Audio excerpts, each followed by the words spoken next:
Today, I am joined by Walter Kirn. He is an American novelist, a literary critic, and essayist. He is the author of 8 books, including Up in the Air and Thumbsucker, which were turned into major movies. He has written for every outlet under the sun, including Times, The New Yorker, the New York Times Book Review, The New Republic, and many, many more. And I am very, very happy to welcome you on the Subversive podcast. Welcome, Walter.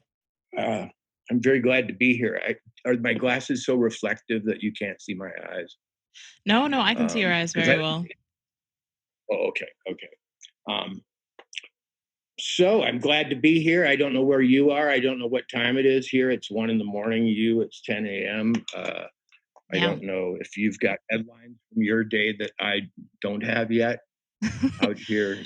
There are no headlines in my day yet. Yeah, I mean, I woke up at 5. I tend to have a very kind of early morning tilted existence now because I have a small baby who kind of likes to wake up at 5:45 or something. So I wake up at 5 so I can get my very necessary coffee in before I handle the day. So yeah, no other headlines for me. It's just been very very baby focused up to almost this very point where I started speaking to you. I guess your day is a bit more filled. It is an interesting space that we both travel in. I think especially lately. I mean, there's been a Vanity Fair article that actually you've alerted me to because it mentions me and it mentions you as well as kind of fellow travelers in a diffuse new coalition or space where shit posters and weirdos come together with relatively establishment figures such as yourself. A kind of a Hollywood Chad type, if you would allow me.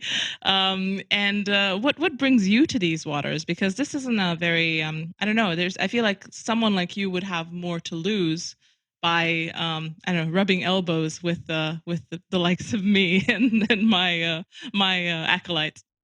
So what are we really saying here? Really, let's boil it down.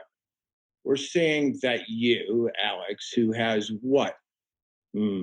Center right vision of America or the world, or what? Maybe an old fashioned semi-Marxist distrust of the corporate regime, or maybe it's that you lived at some point without civil rights or in a place that doesn't have them, and you value civil rights highly. You don't like the idea of a disinformation czar in America. You don't like the idea of algorithms in a supposedly organic or somewhat real social media space, making people feel lonely, attacking people, taking away people's right to speak, taking away their platforms. So, in other words, what is it about us? What is it that we have in common? It may be only that I value this free speech issue, as they say, absolutely, trying to make it sound sinister, the free speech absolutist. And maybe you have, I don't know, I'm not, an Orthodox Christian view of traditional Europe being threatened by Wokeville. Anyway, there's not very much overlap between those two things, except one principle. We don't find ourselves reflected in the corporate press. In fact, we see that people like us are excluded. So it's as much by our exclusion that we find ourselves together as it is any desire to run together into the square and find our like minds and hold each other tight and start a big movement. We're strange bedfellows all over the place. Glenn Greenwald, Tucker Carlson, Alex Jones, you, Red Scare, some certain old-fashioned working class Marxists who come along with us and feel that the kind of theory and Marxism being practiced today has very little to do with raising the poor. And maybe that's a big issue for us too, but we don't see it being addressed. So in other words, this is a cloud formation. Mm-hmm. And it's also a group of people who've been either shut out or given the cold shoulder, or just who don't find themselves and their views and their sentiments and their conclusions, even factual conclusions about current events, don't see them reflected in. And so we end up together.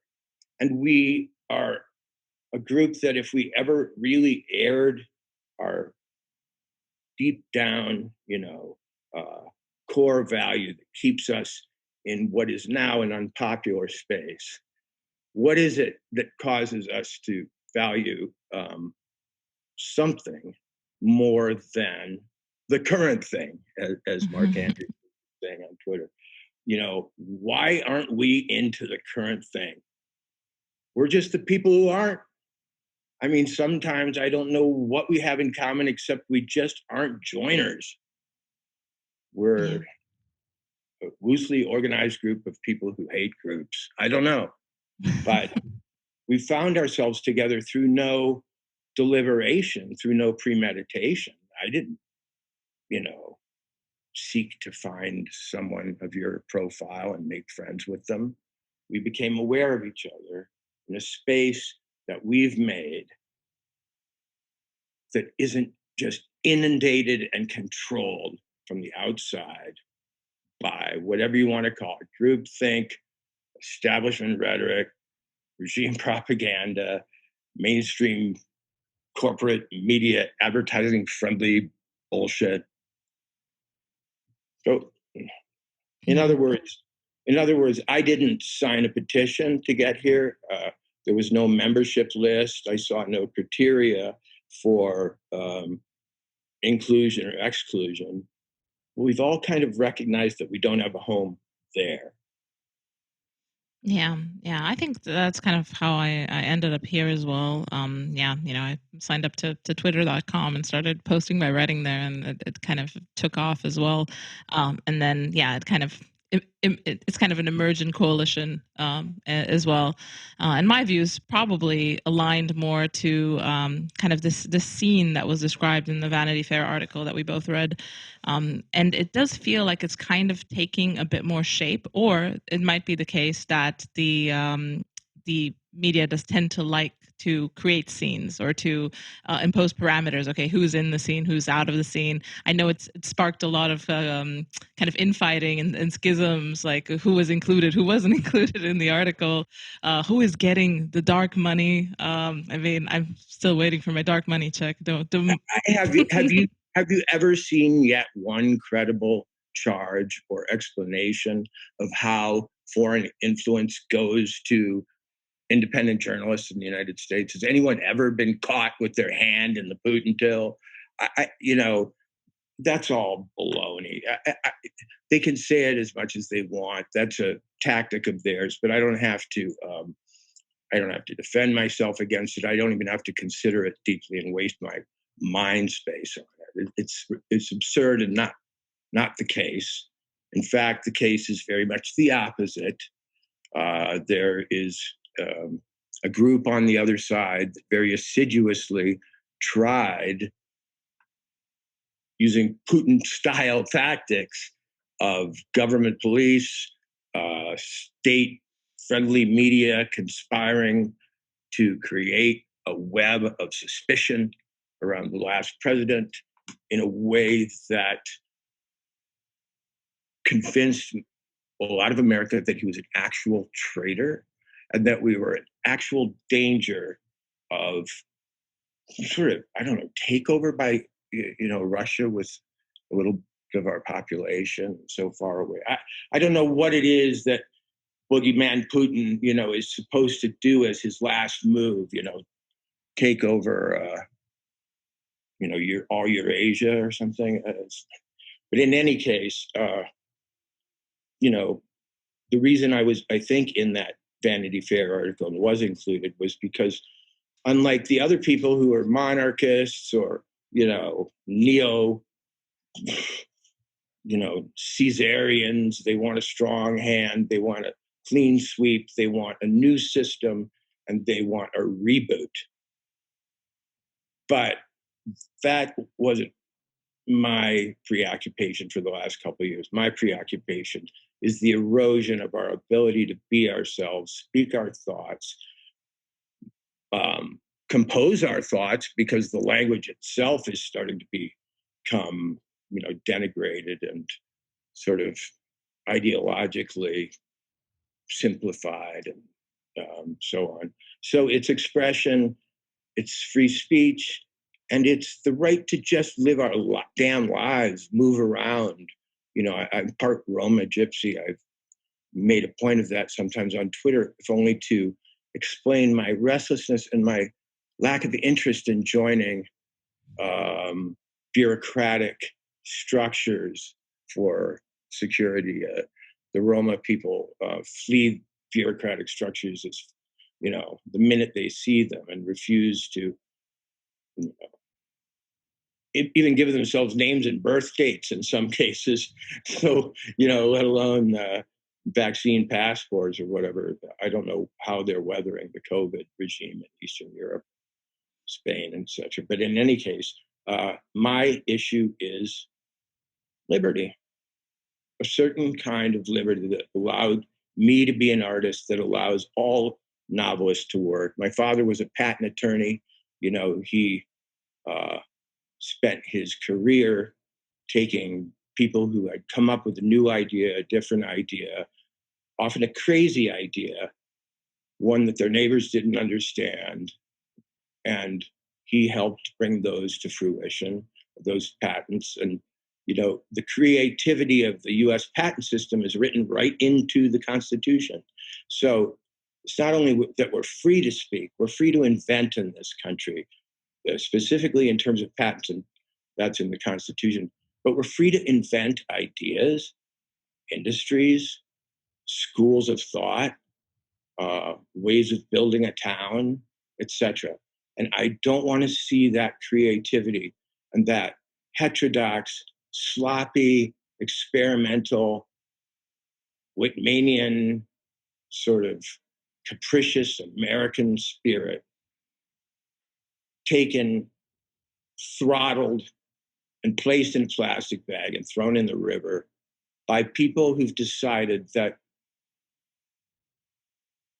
not just free speech is an enemy of the state, but any speech which presupposes other ways of being than the sort of eco-crisis, public health obsessed, and race and gender possessed reality. Mm-hmm. May I have my own reality, please? May I speak the language as Shakespeare did, or as the Oxford English Dictionary catalogs it, instead of having to check every day with your appropriateness meter or your new aversion, or the new thing you say is a dog whistle and a coded form of racism. My God. In my experience, racists come out and say it. The new thought is that everything is coded racism. And, we can hardly speak, or especially as a white male, without, instantiating racism in our language. I reject it. It's not true. It's a great story. It's like one of the novels I might write, except it's a novel that's taken over freaking society, and which has such rigid characters and themes, and is such a downer, because really the future that's being held out for us right now, and that sort of dissidents like us are being skeptical about, is one of total hive-like immersion in an algorithmic, AI-tended, digital, and largely virtual reality, combined with nutrition, health, and other services provided in a very stereotyped, one-size-fits-all corporate fashion. So, before everything just freezes and before we are stuck in this sort of, digital limbo, or it's kind of a domed world where we'll never see the sky, we'll never know our own possibilities, we'll never speak the language that, in a way that the greats were able to speak it. Mm-hmm. Do you think Mark Twain or Herman Melville or, Jane Austen or Jane Austen might have sat around wondering what was inappropriate, but because it was her class setting and her, social cast that she was worried about. But I promise you that Dickens didn't worry about words he couldn't say. Dickens, the author of, sympathetic looks at the poor and the downtrodden and the marginal. But he used the whole piano, the whole set of musical instruments to write those books, to paint his world, to, manifest his vision. I want to be able to do that, and I want people to do that going forward. And worse, I don't want their hard-won revelations and epiphanies and books and short stories and so on to go into a digital locker where they become the property of the quasi-GovCorp state and are constantly swept and edited and trashed when they disagree with the party line. And so I don't want to see that. I don't want to see that attitude toward our ongoing cultural tradition. I don't want it to be constantly subject to ideological manipulation and distortion. Yeah. It's the creator that puts me with you. It's my respect for the creative, for the parameters that allow it to take place, and for the enemies of its needs. That's what puts me here. I'd like to see, giant info corporations lose their grip and so on, but I'm not crusading about anything in particular. I like that Elon Musk bought Twitter.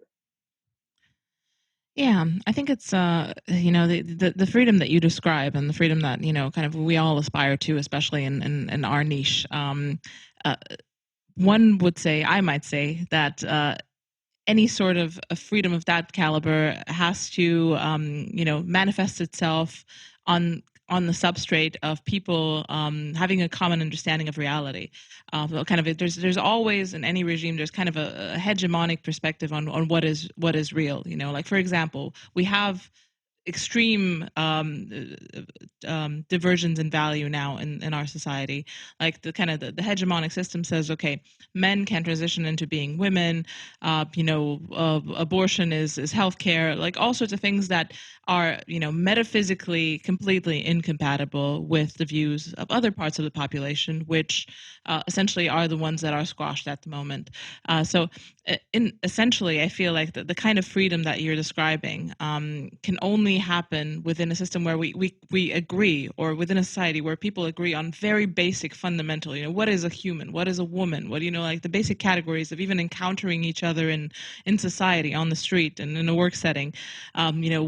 What are the roles that we have to inhabit? What does it mean to be alive? Can we upload our consciousness into the computer? Like things like that, which a lot of people in the kind of the hegemonic system would say, yeah, of course, we're just waiting for the Neuralink to kick in or whatever. So I think that's, to me, that's kind of the major fracture that we're seeing. We're trying, liberalism says that we can live together. We should live together. You can have a plurality of values, but the reality is that, in any regime, there is one hegemonic perspective on the basics, on the metaphysical basics. Ours is wokeness. The metaphysical basics is that, humans are essentially kind of like a homunculus behind the eyes driving a meat suit. That meat suit is customizable. The meaning of life is the accumulation of experiences and the discovery of the self. The self-making self, kind of adding layers to a complex personality by encountering experiences in the wild, and I don't know, adding to the tally of, I don't know, sex bucket lists or whatever people are trying to show you that that's the meaning of life. And deprivation means being excluded from these experiences. And there's kind of a perspective on reality that's being presented, and it's not really open to you if you accept it or not. This is the belief system of the regime. This is also the high status belief system. And what we see now in kind of our circle is kind of a competing belief system that's forming. But like you said, it's essentially kind of a ragtag group of malcontents, which probably existed in throughout history. But it seems to be, I know, bubbling up or forming in a different way. Though obviously it has been hard to form because the hegemonic core doesn't really let us do it. So I don't know. What do you think about this idea that the idea that we can have plurality is wonderful, but in reality, every regime has a perspective, a metaphysics, even if it's implicit rather than explicit, because that's kind of what we see now. It's like, okay, this is common sense. This is the right side of history. It's not, this is not a religion. This is just what we know to be true. I don't personally want to become the reality police. I don't personally wish to erect some structure in society which crystallizes or condenses what we know about basic things and enforces a discussion or whatever that takes that into account. In other words, men are men, women are women. Yeah. But your words are words, and you can use whatever language you want, and language changes. I'm not that worried about wokeness on the level of reality distortion. That it doesn't have practical notions of the differences between the sexes, and I have my own feelings about abortion, but they're rooted in religious feelings and frankly in science. The ability to see the child earlier into its development through imaging, I think, has robbed anyone of the notion that this is anything less than a dependent human being, one completely dependent on the mother, but a human being in potential that is already amazingly realized at a very early stage.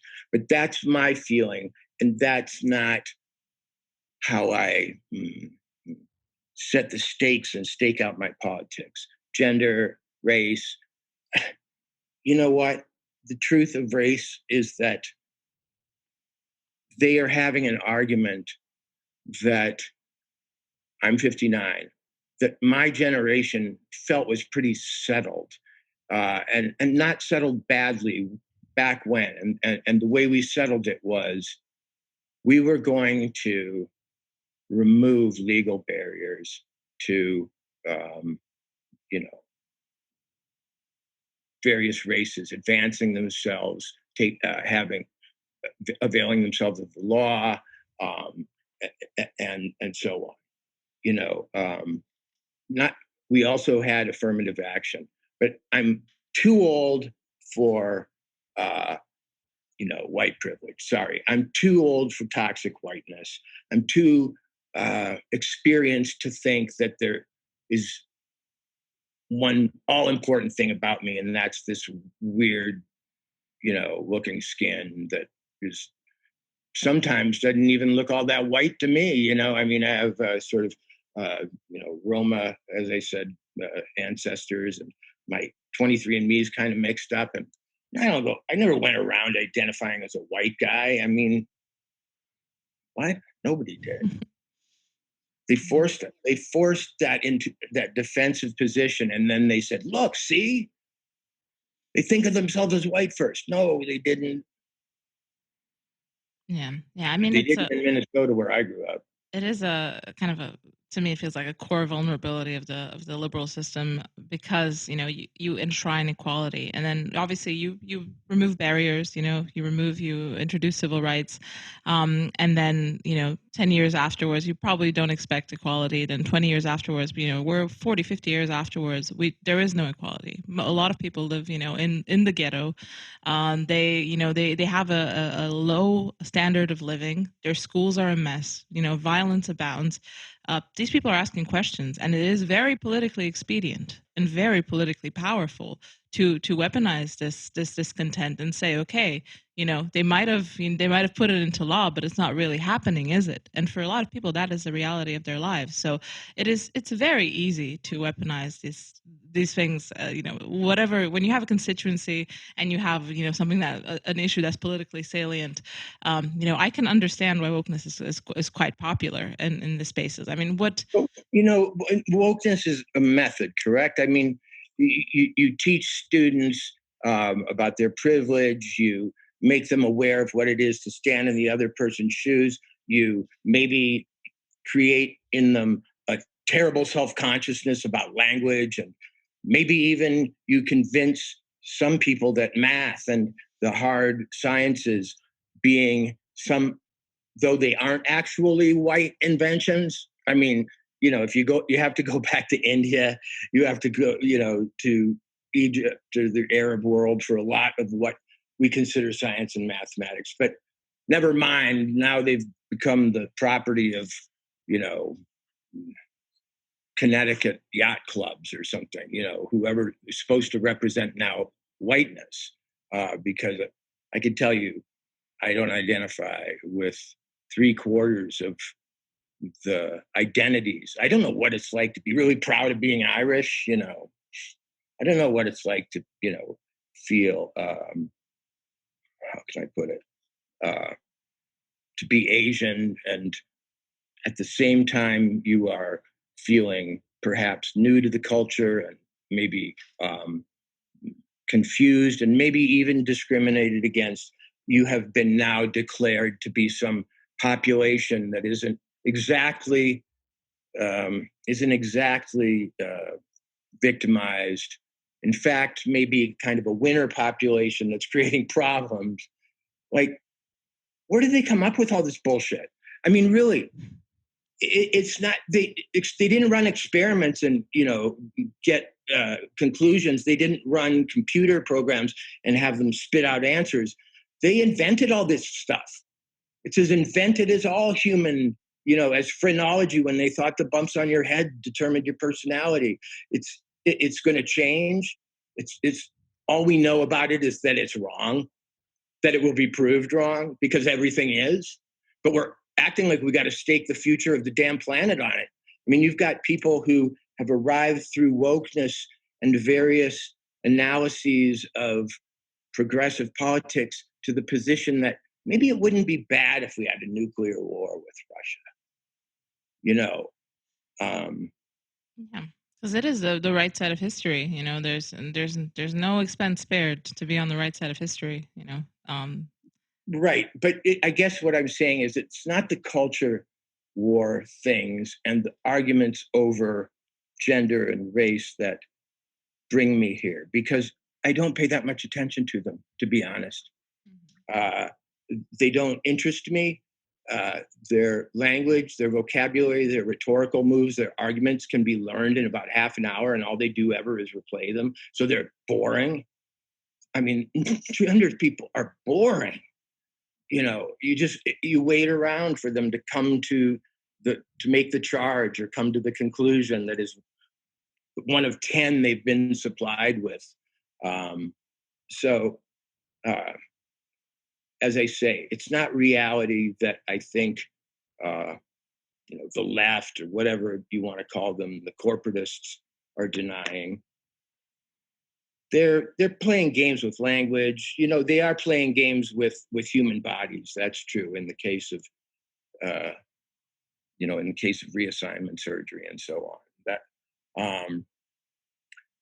But I just feel that if we have basically free and expressive and artistically robust and journalistically diverse society, we'll work out all these other problems.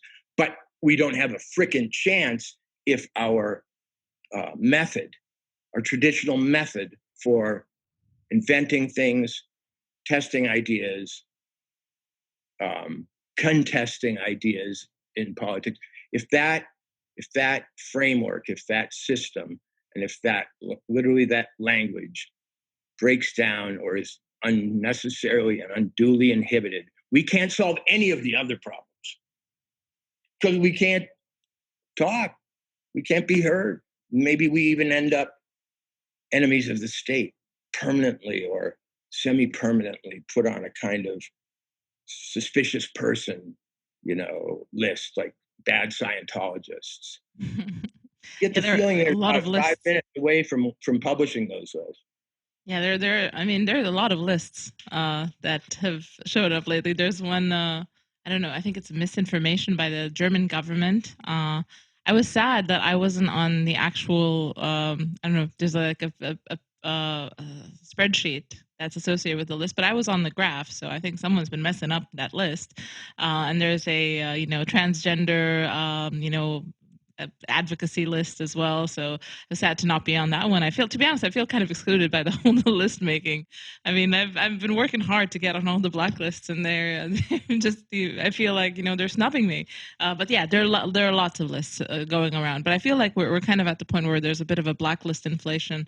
There's a bit too many blacklists. I feel like it's hard to take them seriously if our enemies are in the process of all composing lists. That publish the blacklist, so I would never see them.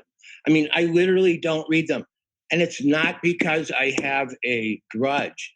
I don't read the Atlantic most of the time. I don't read the hot button editorial page of the Washington Post and the New York Times. You know why? I don't have to. I already know what they're going to say. I know exactly what they're going to say. I don't trust them because they got huge stories, including this Russiagate, which they frickin' invented, just like they invented Iraq weapons, Saddam Hussein's weapons of mass destruction.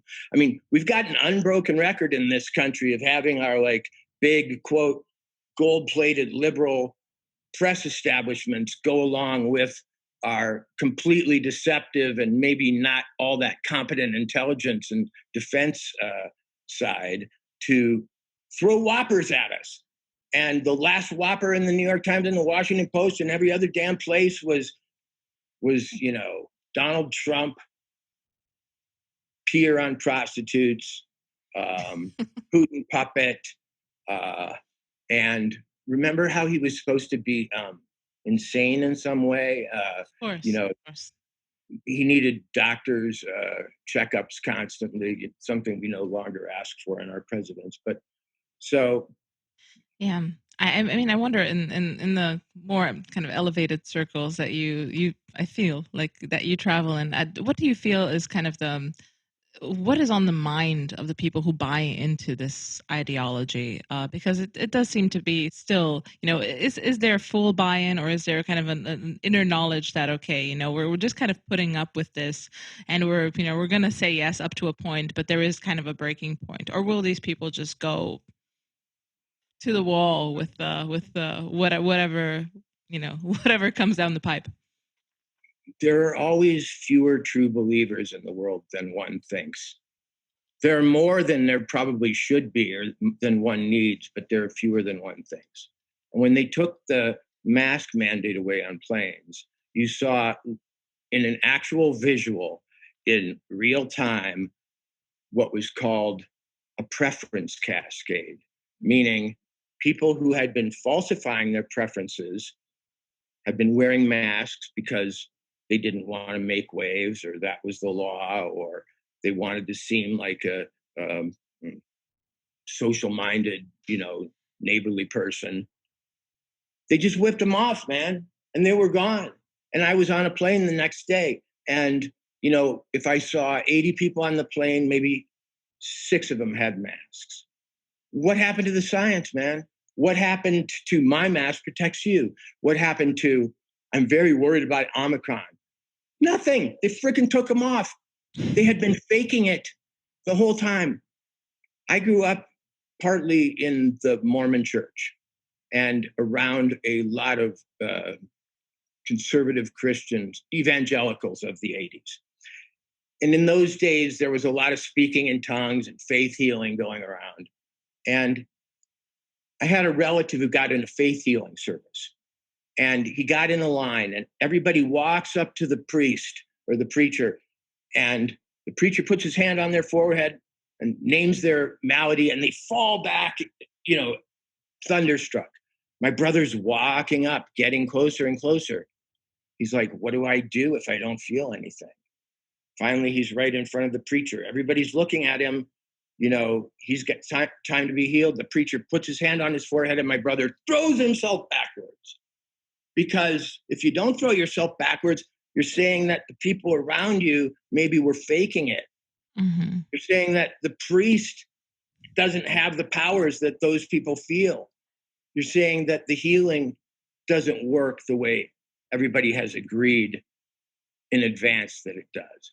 But when you get freedom, like when the house lands on the Wicked Witch and the Wizard of Oz and all these munchkins who've been oppressed and running the errands for this witch hierarchy under which they've been, oppressed. When they see the witch dead, they start singing. They've already written songs about their freedom. We saw a poll when the masks were taken off. We're seeing it on Twitter. Whatever is happening, the people who felt marginalized are gaining a lot of followers suddenly. A lot of the well-known Twitter figures from the past are suddenly reappearing. The whole thing feels robust, optimistic, full of possibility, but it's, but the anti-Musk forces, the Twitter should be some kind of sculptor of not just the news, but what kind of thing we should talk about. It will guide the proper topics. I mean, Twitter is like the most boring small town in some ways. It's just a woke small town instead of a conservative or religious small town. It's the self-righteousness, the pickiness, the irritation, the fussiness. My God, they act like by, freeing up Twitter, Musk is going to create some kind of hell on earth, which will, suck us all in, and we'll fall into the disinformation hole, and because all of this stuff is usually treated as endlessly seductive. Oh, misinformation. Okay, here's Pfizer making friggin' $40 billion on a vaccine, and Moderna, and they own the advertising spots across the best advertising spots and the most across all media. But misinformation, which doesn't have billions of dollars and doesn't have the profit motive and doesn't have the full cooperation of the American government pretty much and the Fortune 500, misinformation, that baby will, seduce you and send you on a life of error and suffering.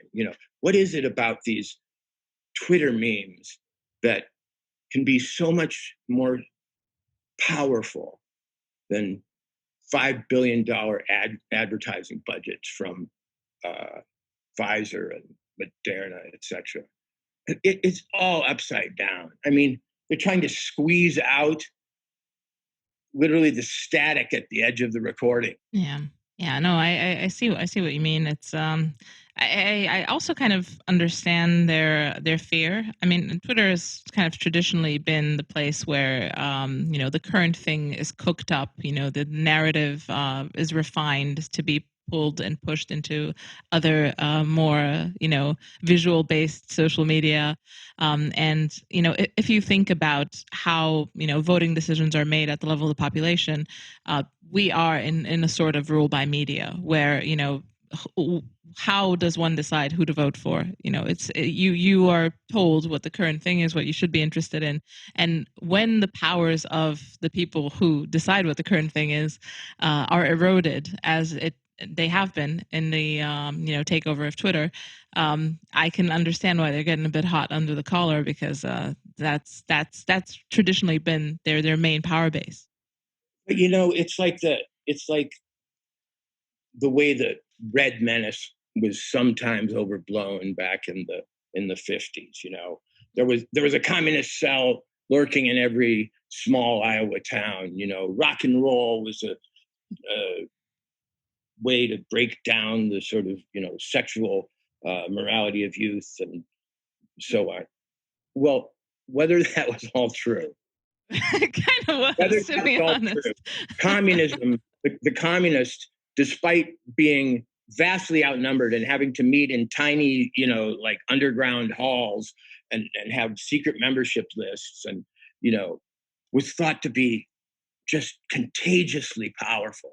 And now this supposed alt-right, despite not having any money really, I mean, you have impresarios who make money, on their Substacks or whatever, or their podcasts, but they're up against corporate behemoths that are the size of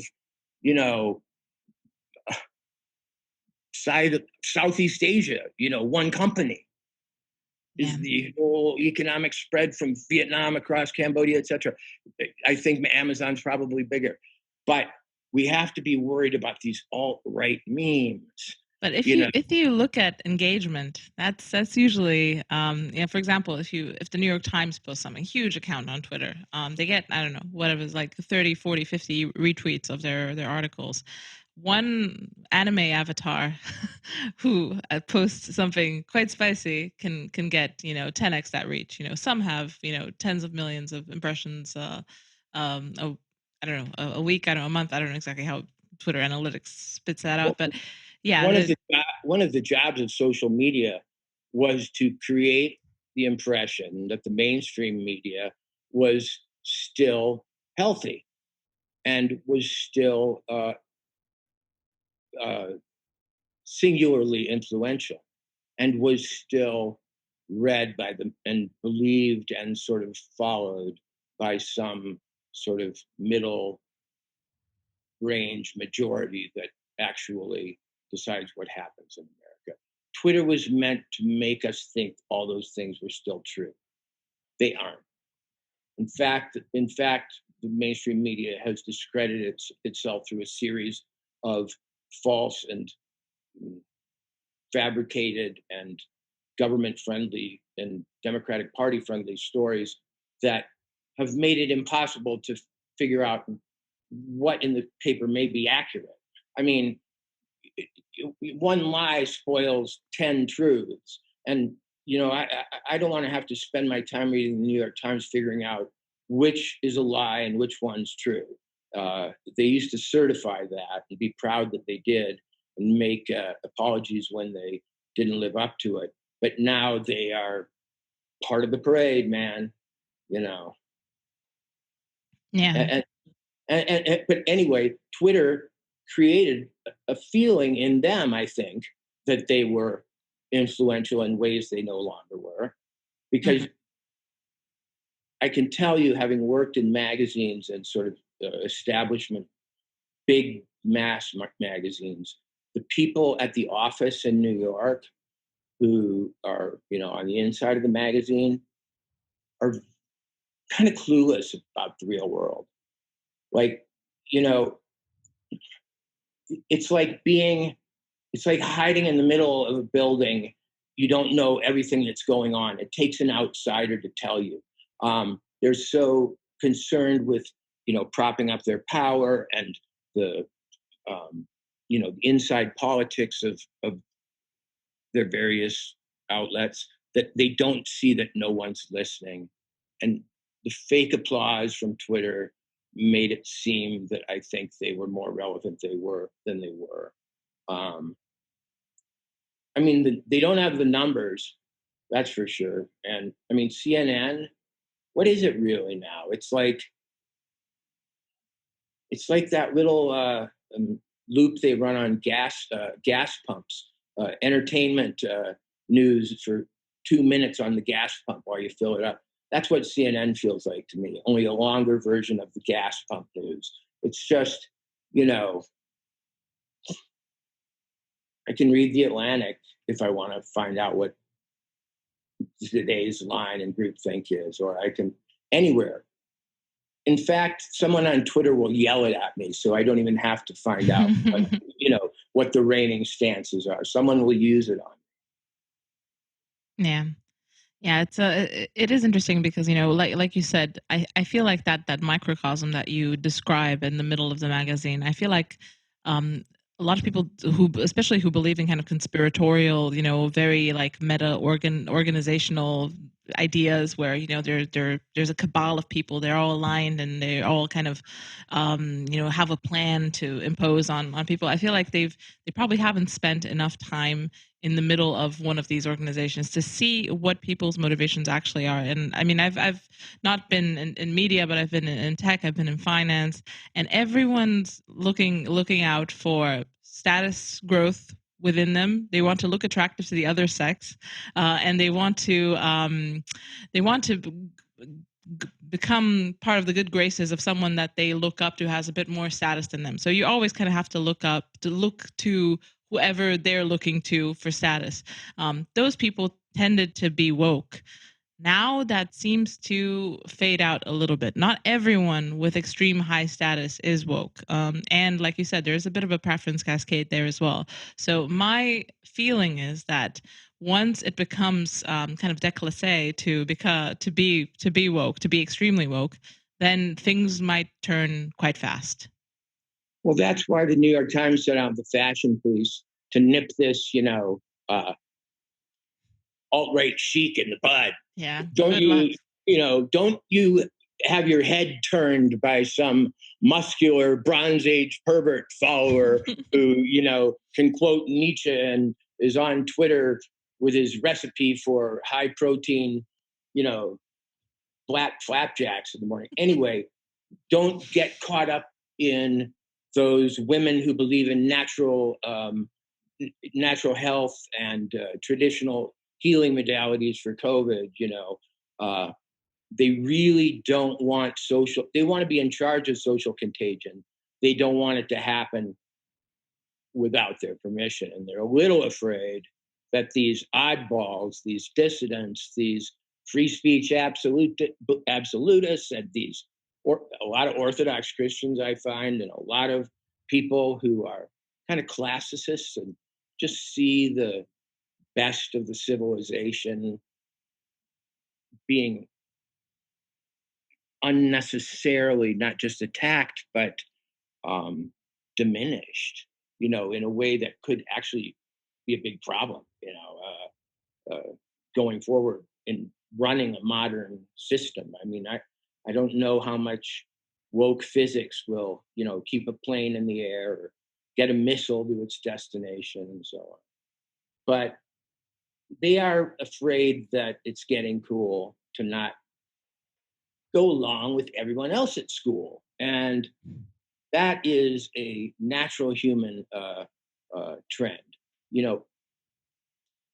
Any kind of groupthink, any kind of repetitive costume wearing, rhetoric spouting, lockstep ideological movement is going to get boring to youth, to very intelligent people. If there's a we to you and me and some other people, I'm going to give you one commonality that I see in it. Very fucking smart. Sorry, very fucking smart. I'll take it. The people who, you got your Bitcoin and your blockchain and your DeFi and your, technological sort of lateralists who are going to build some new way of relating outside of the state, outside of fiat currency. You've got all those people. You've got great journalists. You've got unorthodox but very important scientists. Unorthodox only in the sense that their peers have abandoned them. They used to be mainstream, but now they find themselves sort of in a lonely, somebody called it the other day, the alt middle. I'm in the alt middle. Well, I think that it's going to not only get unpopular and sort of, déclassé, not déclassé. I mean, it's the high class thing. Woke is a class phenomenon. It has to do with college educations and, urban and six-figure style lives and so on. But they may lose, rock and roll may win, and big bands and Pat Boone and, gospel flavored good for you music may lose. We see ourselves as rebels. We see ourselves maybe as outsiders or heretics or heterodox people. But the truth is, most of us have simply stayed, few of us have swerved out into some kind of political radicalism. Most of us have just tried to defend the ground that we already valued and have felt it increasingly impinged on. That meme about the left moving far left and me staying where I am, to the point where, when you move the whole spectrum, centrists end up as rightists. I think that's true. I hear that story all the time.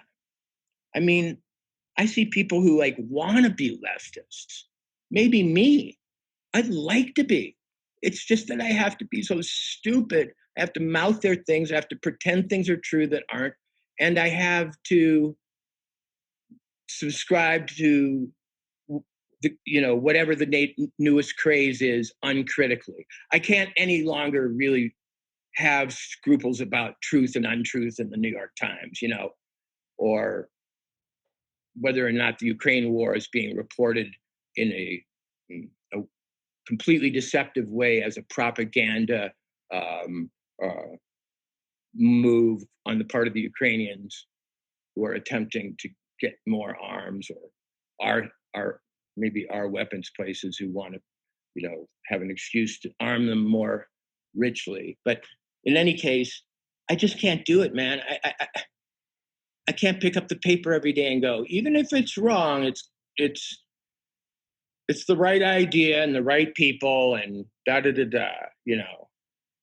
Yeah, yeah. I think to still believe it, you need to be driven so rabid by the propaganda that you really don't care if it's true or not. And I feel like a lot of people, the people who are still siding with the New York Times, people who still maybe watch CNN, I'm hard pressed to think of anyone who wants to do it, but they really probably have just been driven insane by, Russiagate, all this type of stuff. It's one, everyone's a Putin shill. And some people are permeable to that type of propaganda, and they really, yeah, they take it on board and they really believe it. I live in Montana, a state which is being overrun by people fleeing the cosmopolis, the woke cosmopolis. What are they looking for? It's often economic. They're looking to trade out of a big sale of an expensive house in a place they can't stand living, and it's a slightly cheaper market. Maybe they want to spend time outdoors. Maybe they want the smaller town, conservative culture of the state, which is sort of that way, but not really. Anyway, when I go to New York or when I go to Los Angeles, I can't believe how worried people are. Oh my God. I mean, it was always a stereotype that, New Yorkers were neurotic and, maybe a little obsessive compulsive and anxious and touchy. But my God, everybody's foaming at the mouth about politics, foaming at the mouth. They still are expecting, I don't know, Trump to what? Like, parachute into the White House and with a bunch of Ku Klux Klan around him and declare this the age of, the Anglo-Saxon warrior. I mean, they're so worried that we're going somewhere terrible we're going somewhere terrible that we aren't going. While we go somewhere terrible every day, worse and worse across all kinds of metrics, whether they're the metrics of freedom, economic performance, government effectiveness and spending, peace and security starting to deteriorate abroad in a big way. They didn't just deteriorate. They went frickin' south, like in the last 2.5 months, in a way that people are expecting possibly things like nuclear war. What? I mean, in a strange way, I feel like the media and the sort of woke elite, as it were, but this has nothing to do with wokeness, are fomenting such a constant crisis state in order to put in their, controls that they believe they now have the opportunity to sell in a way they didn't before. But regionally, you go down to Texas, where I just was the other day. I just got back from Austin, and you sit down and you go, those people think that the whole country's like them, but it sure as hell ain't. It is not. They may see each other in the same restaurants and at the same parties and on the Amtrak between Washington and New York and Boston, and they may lecture at the same universities. But if they think that they have come up with a universal mode that everybody's happy with and which will, by acclaim, be installed, they're lost. They're lost. Their bubble is thicker and more soundproof than almost all of them because it's the main bubble. They don't hear other voices because they're supposed to do all the talking. They think they create reality, so why search out or contend with challenging heterodox visions of reality? It's what they make it. It's always loneliest at the top, and the person at the top is always the most insulated from truth. And that's happened regionally, socially, financially, in the sense that the people who are involved with the financial industry, I think, have a whole different reality and a whole different set of incentives and a whole different vision of things. But you don't have to just go out to, old farm country. You go anywhere but those nodes of bureaucratic and corporate and, governmental rule. And people are living their lives dissatisfied, talking behind their backs, laughing at them, carrying on as if they don't exist, trying to survive a harrowing situation in terms of inflation now. It's gotten actually harrowing for people in the kind of marginal places where I live. People are going from the level of can have a car, can't have a car, don't have a car, can't work there because can't get there, getting thrown out of apartment, et cetera, et cetera. The little anecdotal things that tell me that the indifference toward the real working classes and lower and middle classes of this country has gone to a point of almost toxic harm.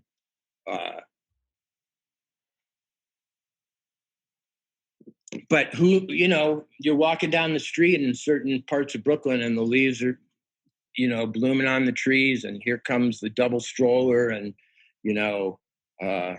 tonight we're going to be having venison and discussing the evil populist movement of America and its fascist tendencies and so on. And Yeah.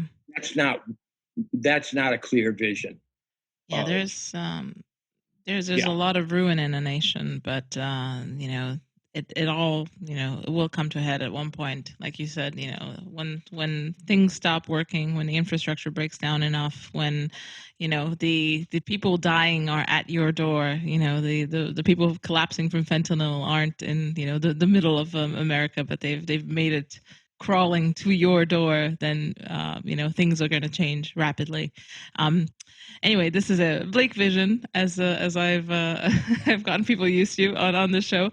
For me, it's not bleak. What I'm really saying is they're in the minority, and they're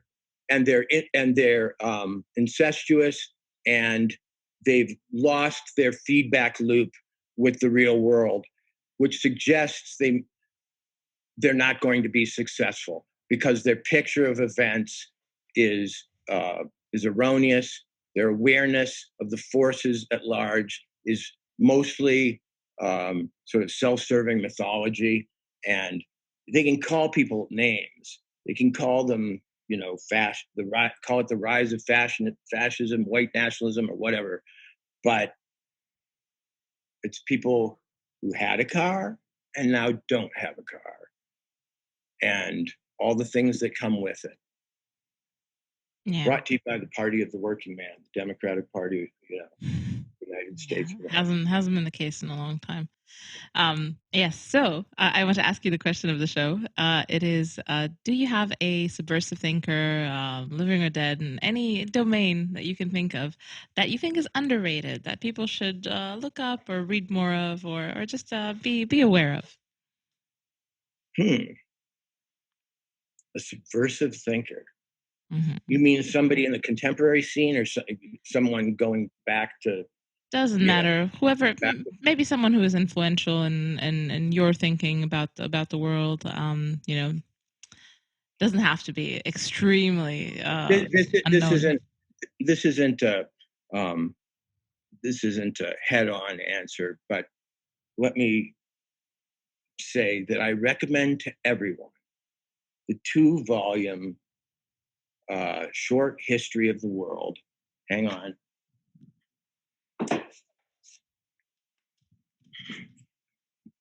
The Outline of History by H.G. Wells.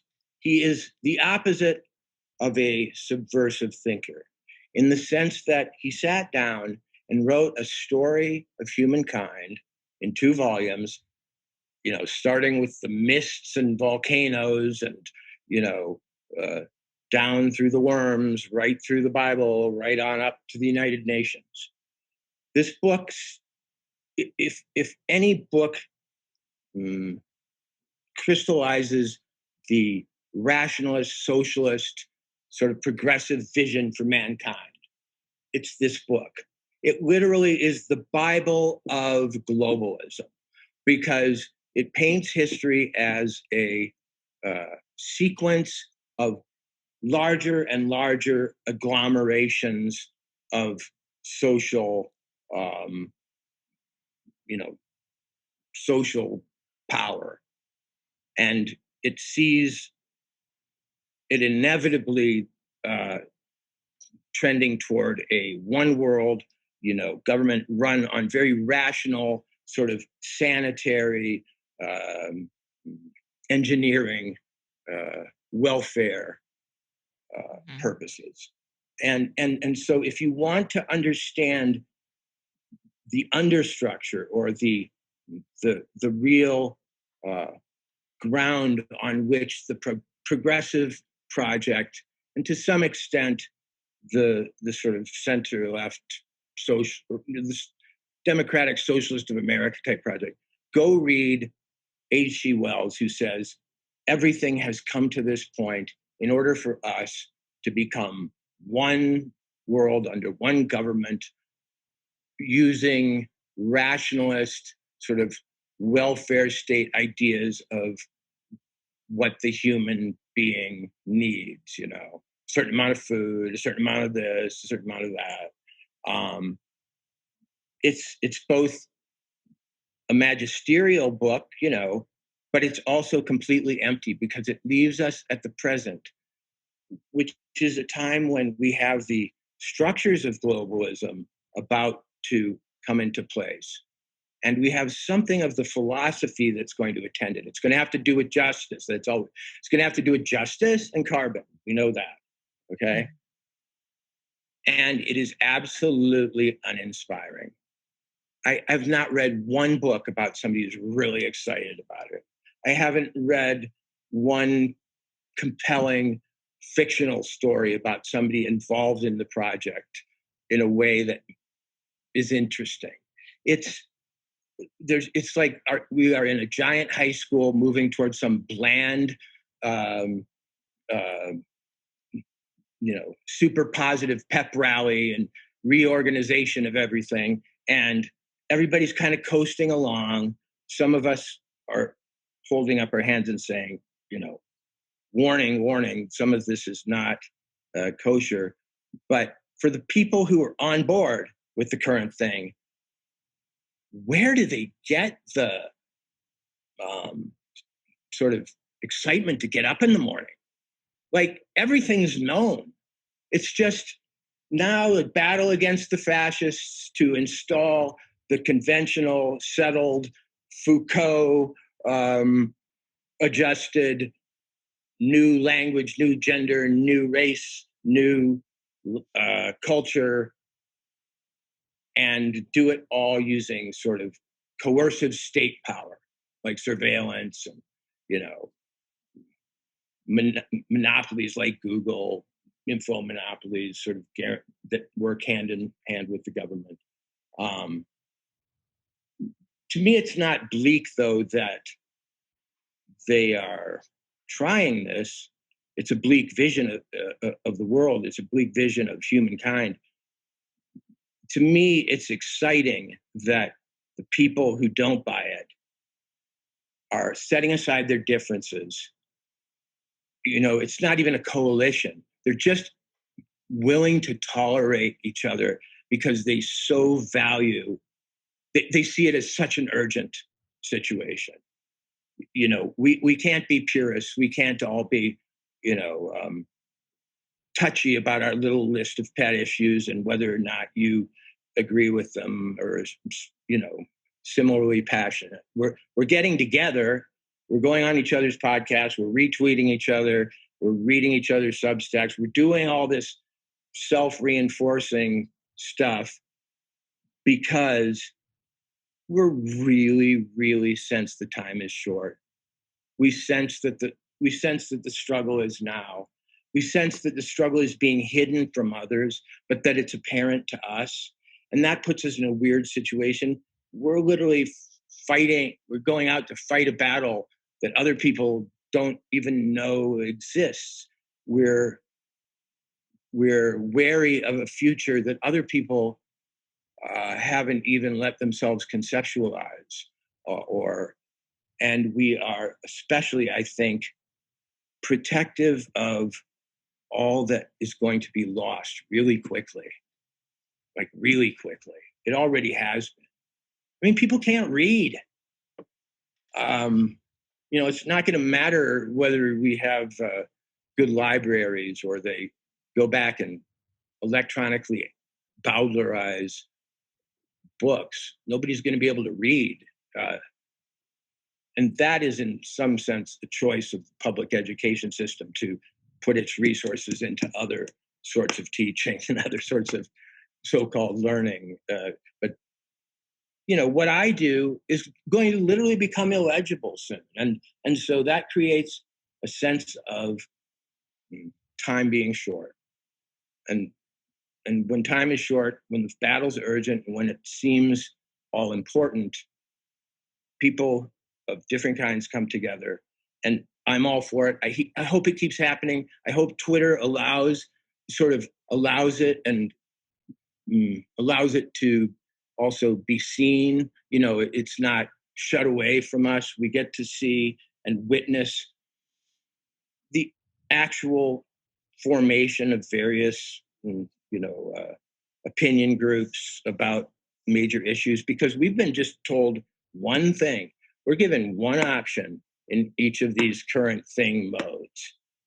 And you're not even allowed to be for the current thing, but for different reasons, so maybe we'll become chic, and despite the Times' attempt to prevent anyone from being impressed by us.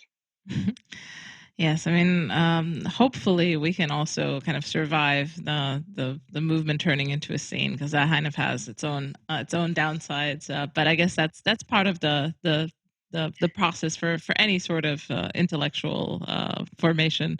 It becomes its own scene after a while. Well, we don't have like big concerts yet. We don't have any Woodstocks. We don't have, let's see, what don't we have that they had before? We can't raid colleges or big institutions. We don't have. It's funny to be an activist in a sense, but have none of the real tools of activism at your disposal.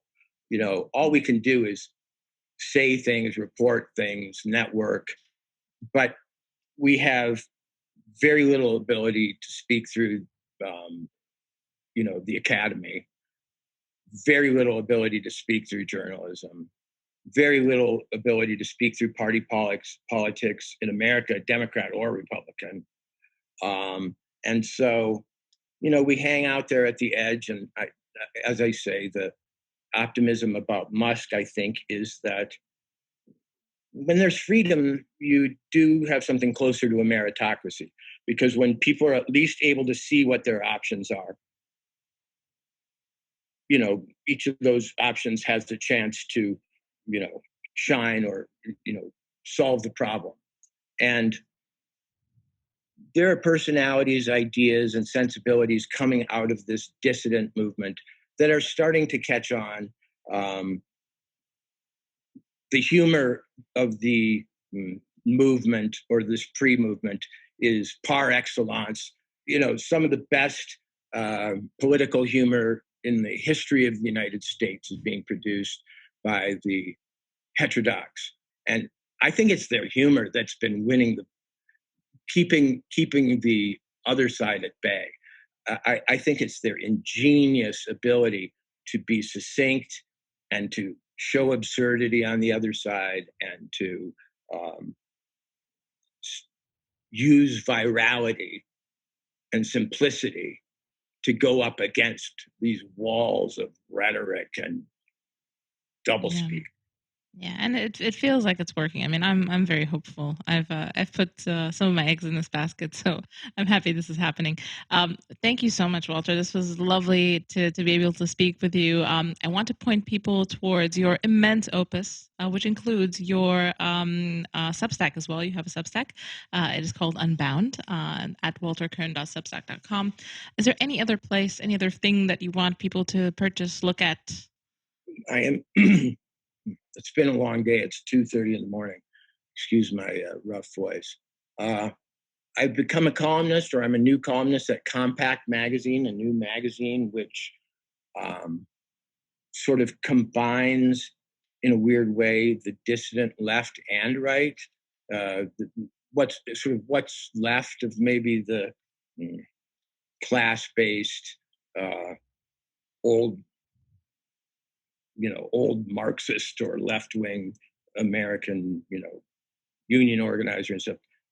That represents one wing of the magazine. The other part is people like you, people with a now thought to be right-wing critique of things. And it's a great magazine. I have a column, and the difference between my column and the others is that I will not write about politics per se. I will write about behavior on the ground, because I think we're looking a little too far abroad to big events, ultimate problems, ultimate crises. And we're starting to miss how the human being on the ground is adapting to this very interesting period. And so it's that, it's that small scale behavioralism that I'm going to be concentrating on, not,